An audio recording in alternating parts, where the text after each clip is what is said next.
athleticism. Now it's still key that you remain undetected. You know, we are a game about stealth, and so, you know, even amid action, you wanna be Sam. You don't want to be a nondescript shooter guy. He's Sam Fisher. He's not going to get into a firefight. So that's sort of our version of action. That's Panther. So we're in the hub now, and I'm going to do a little recap just for you guys who haven't seen the earlier demos. Sam is now the leader of 4th Echelon. It means that he has a home base. This is Paladin. It's a flying headquarters for 4th Echelon.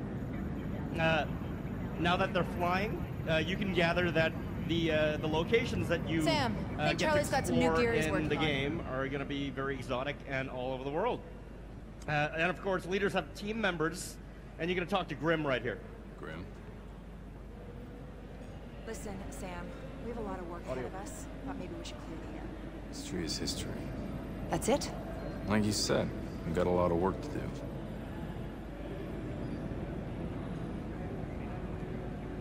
Now, they did engage in a conversation. You guys actually didn't hear it. But what you do when you talk to your team members is that you can do things like, oh my god, game crash. Oh my god. 1 second. Can we reboot the game? What just happened is not good. But now, let me preface this by saying this is an alpha build.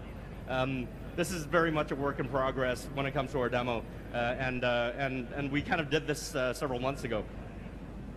Well, it's a lot improved since then. I'll go over a little bit about what he was doing there. When you talk to your team members, you can do a variety of things. You can upgrade your plane. You can, through the conversation system, unlock co-op missions by talking to various characters, Grim, Coben, or Briggs. He's the newest member. And as you talk to them, you can proliferate your map with all the new missions. They'll look like global Sam, hotspots all over the I think Charlie's world. got some new... Grim? And we're back. We're back. Excellent. Listen, Sam, we have a lot of work ahead of us. Thought maybe we should Audio's clear still the not air. back. History is history. That's it? Like you said, we've got a lot of work to do.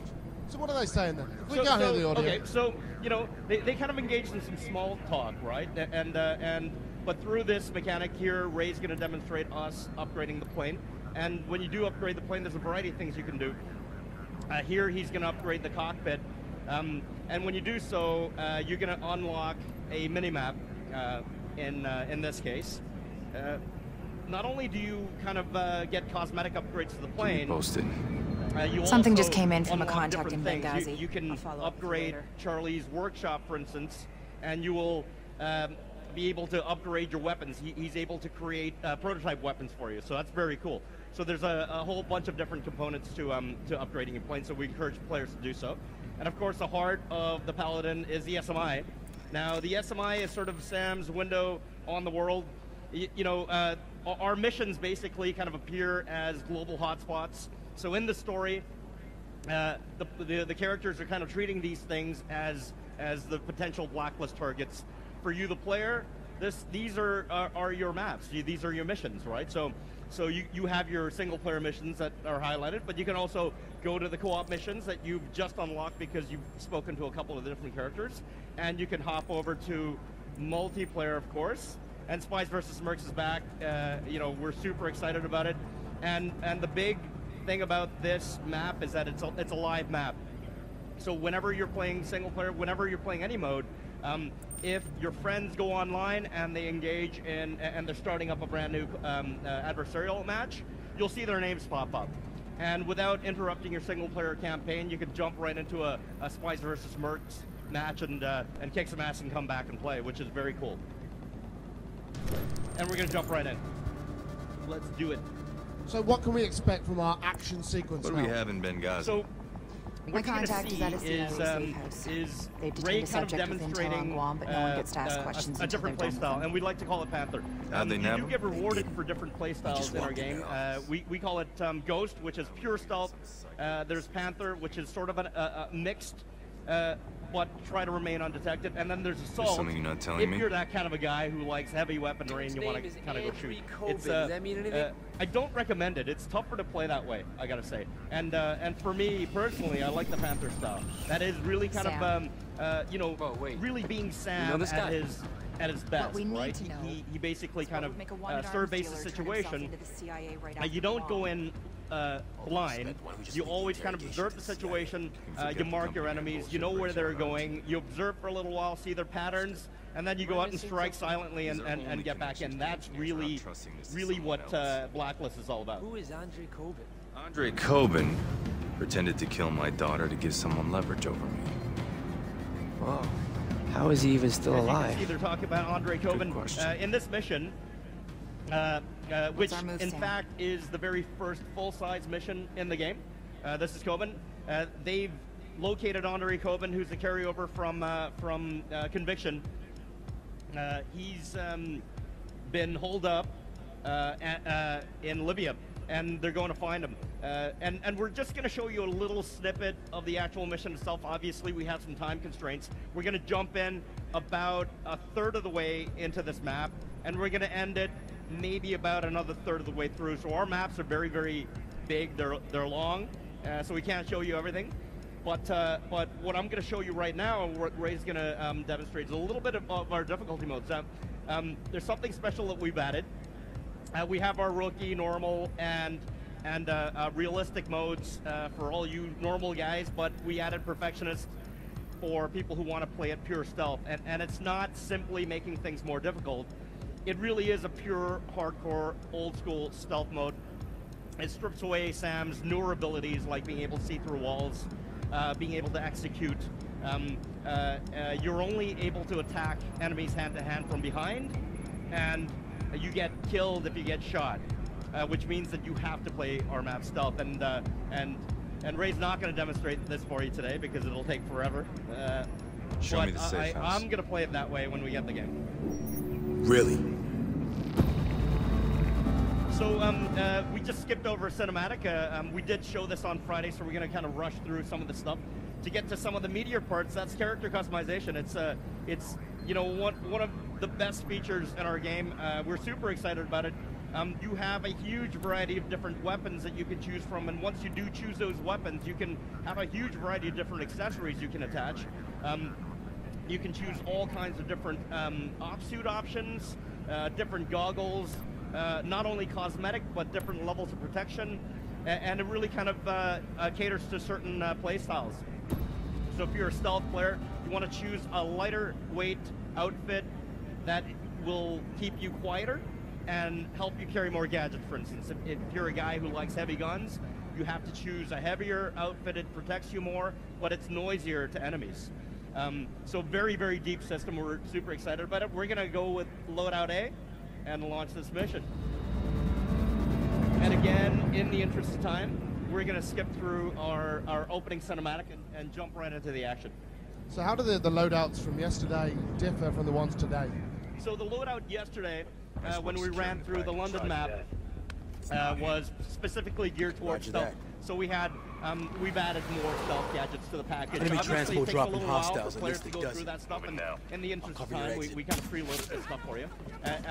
In this case, you know, we want Sam with good gear, but we wanted to make sure that the loadout for this was consistent with what the player would actually have in the game, and mind you, this is early in the game, so you wouldn't have, you know, had a chance to unlock too many things at this point. I'll draw their fire. So he's got a bit more basic gear.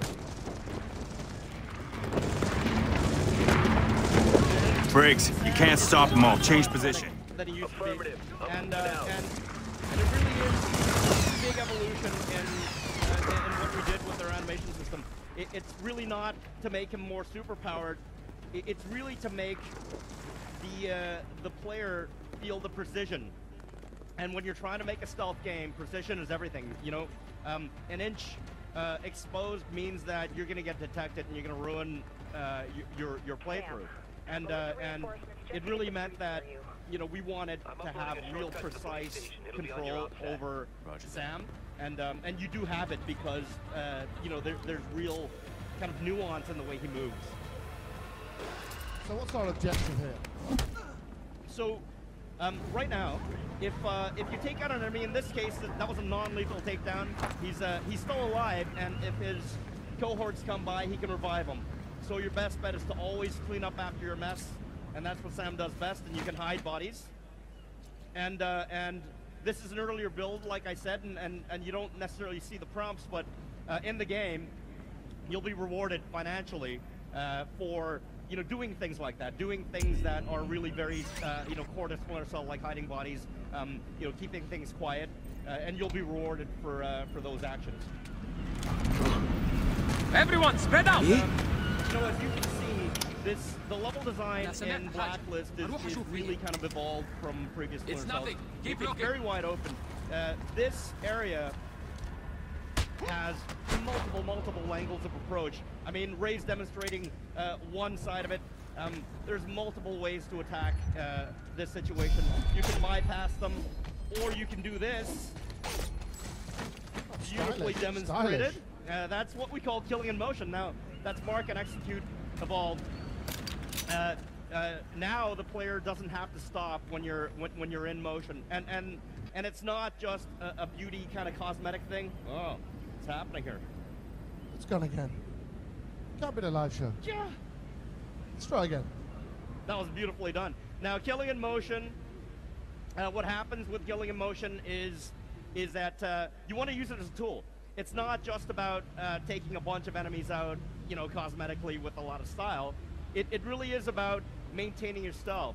So, our AI is live. They're unpredictable. If you go and take out a couple of these enemies,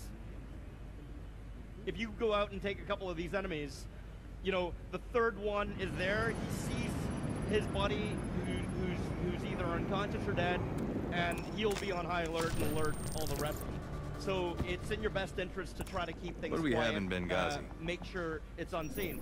So when you take out these enemies Show with me the mark and safe house. execute, with killing in motion, you can run straight out without stopping and go straight into cover after you do that. Yeah, we can skip through all the... Switch your mics and the price. Certainly. Nice work, secure. That should be better. Oh, way better? It's a lot louder. Confirm code. Roger that. So So we're gonna jump through. take 3. We're having some technical glitches.